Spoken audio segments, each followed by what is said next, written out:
began to wrap the stem of her bouquet with blood-red silk, winding it as if casting a spell. Fingers sure and length of ribbon supple as skin. It was the last time she would ever do so. The bow she tied was perfection, a soft, elegant ending. The shop owner, Mr. Timpson, a former Manchester dweller with kindly eyes and a grey, sagging complexion, save for his crimson nose, tutted when he glanced at the clock next to the yellow sprays of lilies. He just warmly thanked a trio of departing swells with maroon greatcoats and ivory trousers, and Timpson's superior blooms at last had emptied. All the day long, it had resembled the stock exchange. "I'll sweep up, dear," he told his single shop assistant, Mrs. Adams.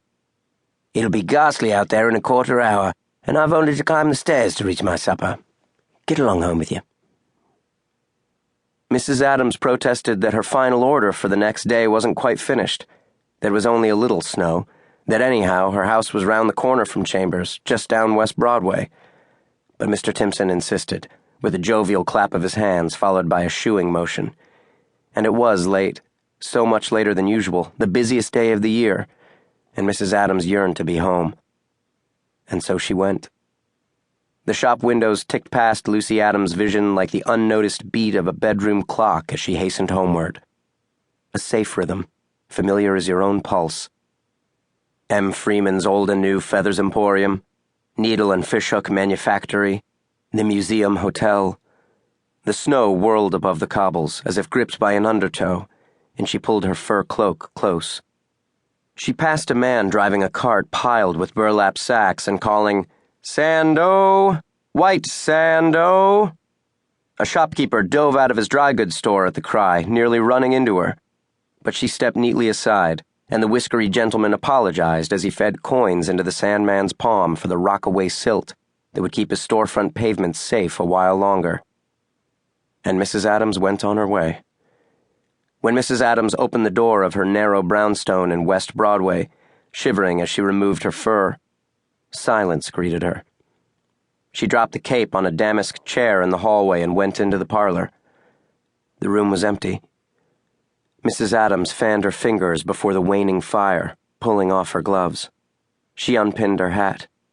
Her eyes drifted over the pressed flowers framed on the brick mantelpiece, over the pair of tiny china horses and the single holly sprig in a vase of amethyst glass.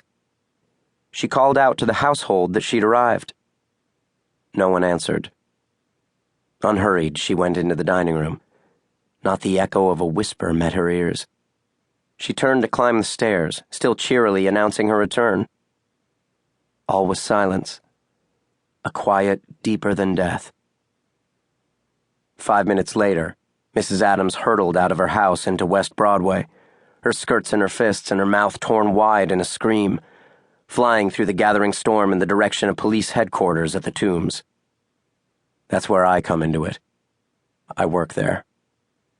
As for me, I sat in the windowless closet space I'd the previous month eked out for use as an office, a glass of Dutch gin in my hand and a crooked smile on my ruined face, toasting the health of my friend roundsman Jacob Peist. We having just solved a pretty thorny problem and feeling none too humble about it. He lifted his ugly wrinkled fist and tin cup, laughing like the maniac he is, and then Mrs. Lucy Adams stumbled against my half-open door with a bang.